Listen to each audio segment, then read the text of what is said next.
Baik. Baik, bahagian yang kedua. Penyataan, masih lagi penyataan iaitu membina penyataan dalam bentuk implikasi pula. Okey. Jadi hari ini kita nak tengok, kita sambung dengan tiga lagi standard pembelajaran ni, iaitu membina penyataan dalam bentuk implikasi jika P maka Q dan P jika dan hanya jika Q. Yang kedua, membina dan membandingkan nilai kebenaran akal songsangan kontrapositif bagi satu implikasi dan menentukan contoh penyangkal untuk menafikan kebenaran pernyataan tertentu. Okey. Bagaimana anda membina pernyataan dalam bentuk implikasi pula? Kita tengok ni, ada seorang budak, dia tanya kat cikgu dia, "Cikgu, bolehkah saya bermain bola di padang?" Okey, cikgu dia kata, "Jika kamu menyiapkan semua soalan," ayat dia ni, "jika kamu menyiapkan semua soalan, maka kamu boleh bermain di padang." Perkataan jika dengan maka.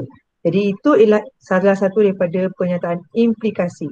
Implikasi maknanya kita boleh menulis pernyataan dalam bentuk jika P maka Q. Pernyataan jika P maka Q dikenali sebagai implikasi. P ini dikenali sebagai anti jadian. Q dikenali sebagai akibat. Contohnya, cikgu kata, jika hari hujan, maka saya membawa payung. Jadi hari hujan ialah anti jadian, akibatnya saya akan membawa payung. Jadi ayat jika P maka Q itu kita namakan dia implikasi. Tengok contoh. Bentuk implikasi jika P maka Q dengan anti jadian dan akibat yang berikut. Bentukkan implikasi ni. Ada anti jadian, ada akibat. Jadi kedua-dua ni kita boleh tulis dalam bentuk implikasi jika K boleh dibahagi tepat dengan 5. Ni anti jadian ni. Maka K ialah gandaan 5. Tulis saja. Kita tak suruh kira pun. Tulis saja. Sini jika anti jadian, maka akan ada akibat. Macam tu je. B pun sama. Ini anti jadian, ini akibat. Tulis dalam bentuk implikasi jika P, koma, ada koma kecil kan? Maka Q. Itu je lah. Kalau dia bagi ini anti jadian, ini akibat, tulis dia dalam bentuk implikasi. Senang kan? Contoh 9. Tentukan anti jadian dan akibat. Tadi dia suruh bentukkan. Sekarang ni kamu kena tentukan yang mana satu anti jadian dan akibat daripada implikasi jika P maka Q yang berikut. Okey. Yang pertama, jika P, ini P lah ni, maka Q. Maknanya yang P ni, ini ialah anti jadian. Anti jadian ialah X ialah faktor bagi 16. Akibat ialah X ialah faktor bagi 64. Itu je. Ini anti jadian, yang ini akibat. Ini akibat, ini anti jadian. Okay, ini pun sama.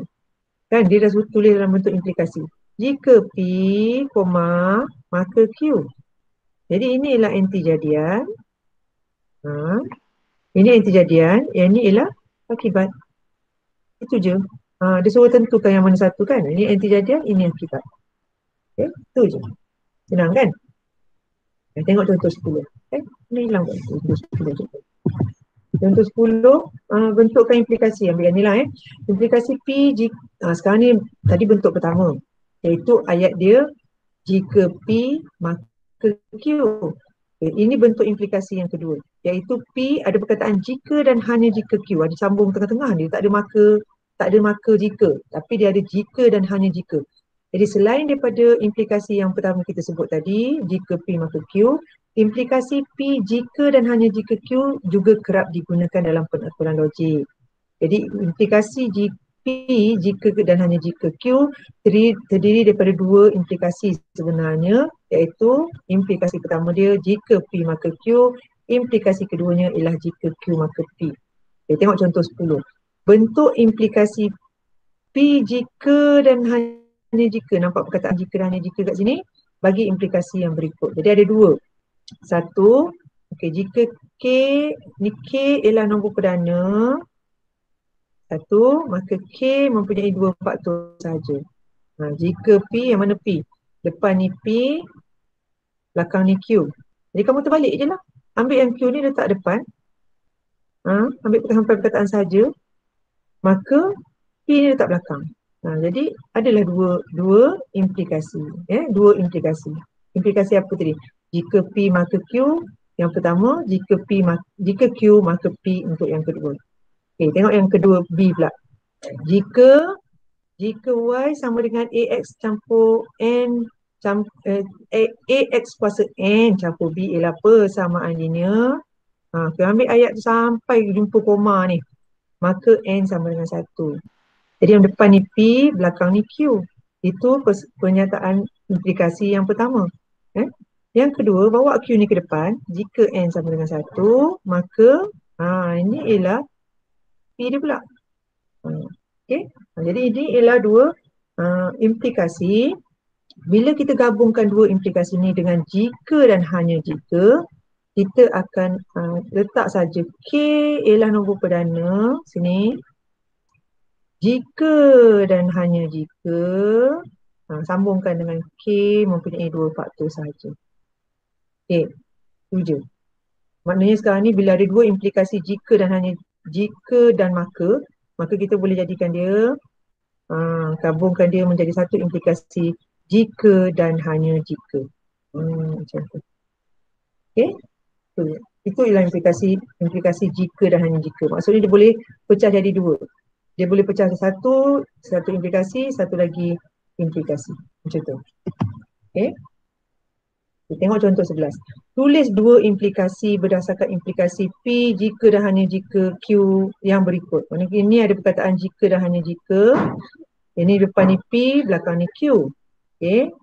Kita highlightkan. Ini Q, ini P. Macam tu. Jadi apa dua implikasi tu? Pecahkan kat sini. Okay, pecah kat sini. Satu implikasi yang pertama, jika P, maka Q. Implikasi yang kedua, jika Q, maka P. Dapatlah dua implikasi. Sama juga yang ni. Okay, yang ni pun sama. Ada P kat depan, ada Q kat belakang. Dekat tengah-tengah ni kita gabungkan dengan jika dan hanya jika. Maksudnya dia akan boleh pecah kepada dua implikasi. Implikasi yang pertama, ni depan ni P, belakang ni Q. Jika P, maka Q. Satu lagi implikasi kita boleh tulis, jika Q, sampai sini. Jika Q, maka P. Macam tu. Boleh? Ada soalan tak setakat ni? Dia macam menggunakan ayat je lah. Gunakan ayat. Sebut sikit kamu tahu basic-basic matematik. Macam tu. Ni soalan yang tak banyak perkiraan lah juga sebenarnya. Okay. Bagaimanakah anda membina dan membandingkan nilai kebenaran akas, songsangan dan kontrapositif bagi suatu implikasi? Baik, sebelum kamu membandingkan nilai kebenaran akas, songsangan dan kontrapositif suatu implikasi, perhatikan perbezaan antara empat pernyataan tadi dengan contoh yang berikut. Okey, jika Ali seorang pengawas, maka Ali seorang yang berdisiplin. Ini P, ini Q. Jika Ali seorang pengawas, maka Ali seorang yang berdisiplin. Akasnya ialah terbalik daripada pernyataan tadi. Terbalik maksudnya Q-nya akan duduk depan. Jika Ali seorang berdisiplin, maka Ali seorang pengawas. Q duduk depan, P duduk belakang. Okay, beza pernyataan tadi. Jika P maka Q, akasnya ialah jika Q maka P. Baik, songsangan pula ialah kita namakan dia penafian kepada pernyataan bagi P dan Q. Jadi kita tengok songsangan jika Ali bukan seorang pengawas. Dia datang daripada sini penafian bagi pernyataan ni, songsangan ni. Jika Ali bukan pengawas, maka Ali seorang yang tidak berdisiplin. Dia ni maksudnya tilde P, tilde Q. Bukan. Dia bukan macam tu. Baik, kontrapositif pula ialah ambil tilde P, tilde Q letak depan, tilde P letak belakang. Jika Ali seorang yang tidak berdisiplin, kontrapositif datang daripada songsangan. Dia ialah tilde Q datang dulu ke depan, maka Ali bukan seorang pengawas. Tilde P datang ke belakang. Jadi secara umumnya pernyataan ialah jika P maka Q. Akas ialah jika Q maka P. Songsangan ialah jika tilda P maka tilda Q. Kontrapositif ialah jika tilda Q maka tilda P. Macam tu. Banyak istilah kamu belajar ni. Okay, tengok contoh 12. Sikit lagi. Tulis akas, songsangan dan kontrapositif bagi implikasi yang berikut. Okay. Diberi X, jika X ialah nombor positif, ada koma ni kat sini, koma, maka X lebih besar daripada sifar. Depan ni P, belakang ni Q. Sekarang ni dia suruh tulis. Ini pernyataannya ialah yang asal lah. Pernyataannya ialah yang asal. Jika P, maka P. Maka Q. Jika P, maka Q. Kalau nak tulis akas macam mana? Jika Q, maka P. Pindahkan Q ke depan, letak P ke belakang. Nak tulis songsangan macam mana? Songsangan datang daripada pernyataan ni. Tapi jika X bukan nombor positif, dia tilda P, maka X tidak lebih besar daripada sifar. Ini tilda Q. Kontrapositif datang dari mana? Dari songsangan. Macam mana? Ambil tilda Q ni, letak depan sini, ayat dia, ini tilda Q, maka tilda P. Macam tu. Barulah kamu boleh tentukan kebenaran dia. Kebenaran kalau ini benar, misalkan X adalah nombor positif. X lebih besar dari sifar. Yang ini benar, maka ini pun benar, macam tu. Tapi nanti kita akan tengok nilai kebenaran kontrapositif. Nilai kebenaran kontrapositif sama dengan nilai kebenaran implikasi jika P maka Q. Kebenaran maksudnya kalau ini benar-benar, sini pun akan jadi benar, sini pun akan jadi benar. Kontrapositif akan jadi benar-benar juga. Macam tu. Akas dan songsangan adalah kontrapositif kepada satu sama lain. Akas dengan songsangan ini ialah kontrapositif kepada satu sama lain. Akas dan songsangan juga mempunyai nilai kebenaran yang sama. Akas dengan songsangan ni. Akas dengan songsangan ni nilai kebenaran pernyataan majmuk ni adalah sama. Okay. Tengok ni pula. Tulis akas, songsangan dan kontrapositif untuk yang B pula. Tadi A dah settle, yang B pula. P kuasa 2 tolak Q kuasa 2 lebih besar dari sifar. Okay, dia cuma nak suruh kamu tulis saja kan, dia tak suruh kira pun. Okay, jika P maka Q. Okay, ini pernyataan. Tak ada masalah. Okay, sekarang ni tulis akas. Kalau nak tulis akas maksudnya kita bawa Q ni ke depan, P ni kita bawa ke belakang. Dia akan jadi jika ni jika Q maka P. Okay, macam mana nak tulis songsangan pula? Nak tulis songsangan macam mana? Ialah jika bukan P, betul? Maka bukan Q. Jadi kalau kata satu nombor tu 3 lebih besar daripada sifar. Kalau kita nak tulis bukan, 3 kurang atau sama dengan sifar. Macam itulah. Ini simbol bertentangan ni. Jadi tilda P merupakan pelengkap bagi P. Maka pelengkap bagi simbol ni lebih besar mestilah lebih kecil atau sama dengan. Okay? Itu songsangan. Ini songsangan iaitu tilda P, jika tilda P maka tilda Q. Nak cari kontrapositif macam mana? Nak tulis kontrapositif, bawa tilda Q ni ke depan, bawa tilda P ni ke belakang. Okay, tulis sini jika tilda Q maka tilda P. Tilda Q maka tilda P. Macam tu. Tulis je. Memang soalan ni pun dalam SPM memang kena tulis. Jarang mengira. Lepas tu barulah kita tentukan nilai kebenaran dia. Tengok yang C pula. Yang A dengan B dah settle ni. C pula. Jika X sama dengan 5 maka X campur 1 sama dengan 6. Sama macam tadi. Jika P maka Q. Lepas tu ni. Ini jika Q maka P. Jangan lupa titik, jangan lupa koma. Jom tu. Nak cari songsangan? Jika tilda P maka tilda Q. Kalau X campur sama dengan 5 ialah P. Kalau tilda dia X tak sama dengan 5 lah. Okay. Kalau S campur 1 sama dengan 6 ialah Q. Tilda Q ialah S campur 1 tak samalah dengan 6. Tidak kan? Tidak, bukan. Okay. Kontrapositif. Ambil jika tilda Q maka tilda macam tu. Susun je untuk jadikan. Kalau ditanya apa di akas, kalau soalan tanya apa kontra positif, kamu boleh menulis kontra positif daripada pernyataan. Ya.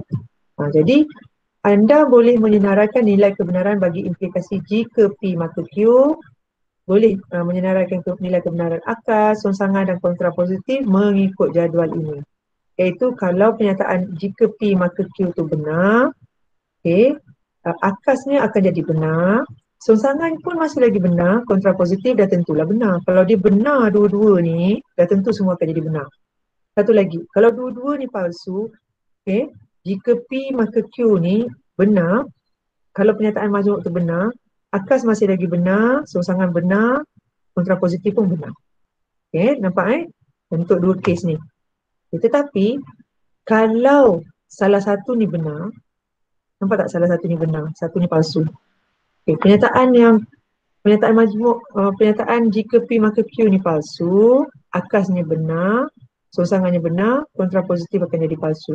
Kontra positif tadi sama dengan pernyataan. Palsu, satu pernyataan palsu, satu lagi pernyataan benar. Pernyataan palsu dan benar, jika P maka Q ni adalah benar, maka akasnya akan jadi palsu. Jadi songsangannya akan jadi palsu dan kontra positif akan jadi benar. Ini nanti kamu, kalau kita nak menentukan nilai kebenaran pernyataan, akas, songsangan dan kontra positif, kita akan refer kepada peraturan ini. Jadi secara kesimpulannya, nilai kebenaran implikasi jika P maka Q adalah sentiasa benar kecuali apabila P benar dan Q palsu berlaku pada masa yang serentak. Jika satu anti-jadian itu palsu, maka implikasi jika P maka Q sentiasa benar tanpa bergantung pada nilai kebenaran akibatnya.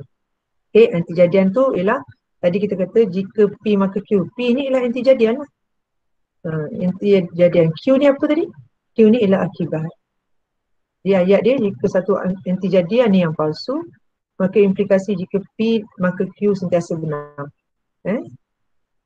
Kena buat latihan lagi lah. Tengok contoh 13. Tentukan nilai kebenaran. Nak tahu ni benar ke palsu. Implikasi, akas, songsangan dan kontra positif bagi implikasi ini. Ada perkataan jika dan maka. Jika P maka Q. Jika P maka Q. Baik. Implikasi dia, anti-jadian dia benar tak? 2 darab 3 ni benar kan? 6. 2 darab 3 ni benar. Ini benar. Anti-jadian dia benar. Maka akibatnya ni benar ke palsu ni? Kita tengok kelas. Palsu. 8 tolak 2 darab 3 sama dengan 18. Kita buat darab dulu kan? Kita buat darab dulu. 8 tolak 6 sama dengan 18. Ini 2 sama dengan 18. Ini palsu. Ini palsu. Benar, anti-jadian benar. Akibatnya palsu. Tapi nilai kebenarannya akan jadi palsu. Baik, itu kalau implikasi. Kalau akas kan kita bawa P ni ke depan. Akas ni kita bawa P ni ke depan. Jika P, maka Q. Baik, anti-jadian dia akan jadi palsu. Anti-jadian ni kan palsu tadi. Palsu, akibatnya benar. Baik, nilai kebenaran akan jadi benar. Itu memang kalau terbalik dia akan jadi benar. Walaupun salah satu tu palsu. Kalau songsangan, jika tilda P, perkataan baru ni kan, tilda ni. Jika tilda P, maka tilda Q. Tilda Q. Yang ini akan jadi palsu sebab asal dia benar tadi. Asal dia benar. Tapi sekarang dah jadi palsu. Yang tadi akibat palsu, dia akan jadi benar. Jadi nilai kebenaran keseluruhan implikasi ni akan jadi benar. Nilai kebenaran bagi songsangan ini, ni akan jadi benar. Sekarang kita tengok kontra positif pula. Jika tilda Q, maka tilda P. Jadi anti-jadian di sekarang ni akan jadi benar. Kemudian akibat ni akan jadi palsu. Jadi bila benar dengan palsu, nilai kebenaran bagi kontra positif akan jadi palsu. Kamu kena menghayati tengok macam mana dia punya kaitan. Buatlah sendiri nanti. Yang ni berapa jawapan? Ini 6. Ini benar. Yang ni palsu. Cuba tengok. Sebab itulah kamu belajar pengakulan logik ni supaya kamu boleh berhujah macam tu. Benar ke palsu, benar ke palsu, macam tu. Okay. Bagaimanakah anda menentukan contoh penyangkal untuk menafikan kebenaran pernyataan tertentu? Bagi setiap pernyataan palsu, sekurang-kurangnya satu contoh penyangkal sudah boleh diberi untuk menafikan kebenaran pernyataan tersebut, kan? Kamu nak menafikan, sebagai contoh pernyataan, semua poligon mempunyai 2 atau lebih penjuru. Semua, dia guna perkataan semua adalah palsu, kan? Tadi kita kata ada satu poligon iaitu segitiga, dia tak ada penjuru. Kerana segitiga tidak mempunyai penjuru. Jadi segitiga di sini adalah contoh penyangkal untuk menyokong nilai palsu tersebut. Kamu ada bukti lah. Kamu boleh buktikan bahawa pernyataan yang orang buat tu adalah tidak benar ataupun palsu. Tengok contoh 14. Tentukan nilai kebenaran pernyataan matematik di bawah. Sekiranya palsu, beri satu contoh penyangkal. Contoh penyangkal macam mana kita nak menafikan untuk menyokong jawapan anda. Semua poligon mempunyai hasil tambah sudut kedalaman 180. Semua dia kata ni, semua poligon mempunyai hasil tambah sudut kedalaman 180. Ya ke? Poligon apa? Mula dengan segitiga, segi 4, segi 5, pentagon, segi 6, heksagon. Yang ini 180. Yang ini 360 jumlah sudut dalam. Ini 540. Ini 720, kan? Jadi dia kata semua poligon mempunyai hasil tambah sudut kedalaman. Benar ke palsu? Palsu. Palsu. Dan kamu boleh buktikan bahawa pentagon sudut kedalaman dia 540. Ni. Kita ada satu bukti penyangkal. Kan kita kata bukan. Tak semua. Tak semua poligon. Macam tu. Jadi kita boleh nyatakan ialah palsu. Dan kita bagi contoh pentagon, bagi contoh lain pun tak apa, satu pun cukup. Yang kedua, sebilangan, nombor perdana 2, 3, 5, 7 ialah nombor genap. Sebilangannya ialah nombor genap. Benar ke palsu? Benarlah. Kalau benar tak payahlah contoh penyangkal. Kalau benar tak payah contoh penyangkal. Dah benar, dah betul. Kita tak kata lah betul, kan? Kita kata benar. 4 dan 8 ialah faktor bagi 20. Tengok faktor bagi 20. 1, 2, 4, 5. Lagi apa? 10. Lagi? CP apa lagi boleh bagi 20 ni? 20. CP ni kan? 4 dan 8 ialah faktor bagi 20. 4 ni ialah faktor. 4 ni betul lah faktor bagi 20. 8 tak ada kan? Jadi pernyataan matematik ni palsu. Jadi apa contoh penyangkal kita boleh guna? 8 bukan faktor bagi 20. Tentu. Kita boleh senaraikan ni. Kita boleh senaraikan dan kita buktikan 8 bukan faktor bagi 20. 6 atau 36 ialah gandaan 9. Kena gandaan 9? 9, 18, 27, 36 dan seterusnya. 6. 6 ni gandaan 6. 6, 12, 18 kan? 24. 6 ialah gandaan 9 ke? 6 ialah gandaan 9 ke? Palsu, betul. 36 ialah gandaan 9. Sebab 6 bukan gandaan 9, tak ada pun nombor 6 kat sini. Tapi 36 ialah gandaan 9. Ini palsu atau benar. Jadi kesemua pernyataan majmuk ni akan jadi benar. Benar sebab kita guna perkataan atau tadi. Jangan lupa bahagian pernyataan kita tadi diguna perkataan atau. Palsu atau benar, pernyataan akan jadi benar. Contoh 15. Tulis pernyataan matematik yang dikendaki dalam kurungan bagi setiap yang berikut, kemudian tentukan nilai kebenaran bagi pernyataan yang ditulis. Sekiranya palsu, beri satu contoh penyangkal. Penafian. Ini ialah pernyataan matematik. Dia suruh buat penafian. Maknanya ini ialah simbol unsur kepada. Nanti kita akan belajar ni. Unsur kepada. Dalam tajuk set ini unsur kepada. Kalau bukan unsur, kita letak tanda palang macam tu. Ini ialah bukan unsur kepada. Macam Ali ialah adik. Ali ialah Ali. Macam kita kata Ali unsur kepada keluarga dia, ada adik-beradik dia Ali, Abu dengan Ahmad contohnya. Jadi Ali ni ialah salah satu daripada unsur kepada adik-beradik tadi tu. Jadi ini 6 unsur kepada 3, 6, 9. Dia suruh nafikan. Soalan ni nak kita nafikan, maknanya kita gunakan simbol bukan unsur kepada. Palsu. Kenapa palsu? Mula-mula ni benar. Bila kita nafikan dia akan jadi palsu lah sebab 6 ialah unsur bagi 3, 6, 9. Bila kita buat penafian, dia akan jadi palsu. Kita tengok yang B pula. Semua gandaan 10 ialah gandaan 2. Kita kena nafikan dulu. Bila kita buat penafian, kita tambah dengan istilah ataupun ayat ataupun perkataan bukan. Bukan semua gandaan 10 ialah gandaan 2. Baik, kita tengok ni. Semua gandaan 10 ialah gandaan 2. Benar ke palsu? Semua gandaan 10 ialah gandaan 2. Benar kan? Betul tak? Gandaan 10, 10, 20, 30, 40. Gandaan 2, 2, 4, 6, 8, 10 dan seterusnya. Semua gandaan 10 ialah gandaan 2. Benar ke palsu? Benar kan? Bila kamu nafikan, kamu letak perkataan bukan, dia akan jadi palsu. Sebab semua gandaan 10 boleh dibahagi tepat dengan 2. Asal dia benar, bila kita nafikan dia akan jadi palsu. Tapi kena tahu macam mana cara nak menafikan. Macam orang buat salah lah kan. Macam orang buat kenyataan yang silap, dia nak kena betulkan balik kenyataan dia. Macam tu lah. Baik, yang ni pula, ini implikasi ni. Jika P, maka Q. Tulis akas, dia suruh tulis akas. Kalau tulis akas, jika, balik dia lah kan. Jika Q, maka P. Dia suruh tulis akas. Jadi, asal ni tadi, jika X lebih besar daripada 5, maka X lebih besar daripada 3. Betul tak? Kalau satu nombor X lebih besar daripada 5, maka nombor tu akan automatik besar daripada 3. Betul kan? Dia akan jadi benar. Yang ini benar.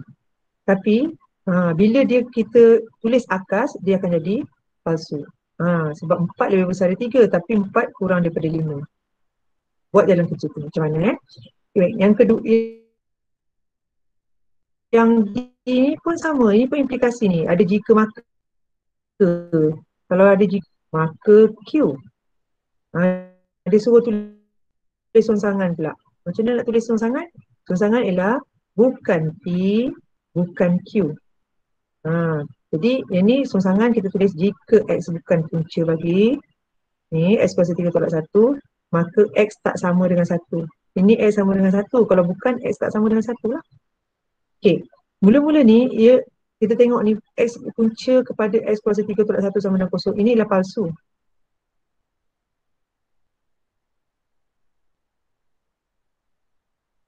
X sama dengan 1. Jika X punca kepada, itu ke benar di kelas? Palsu ke benar? Kalau songsangan. Betul tak ni? X punca kepada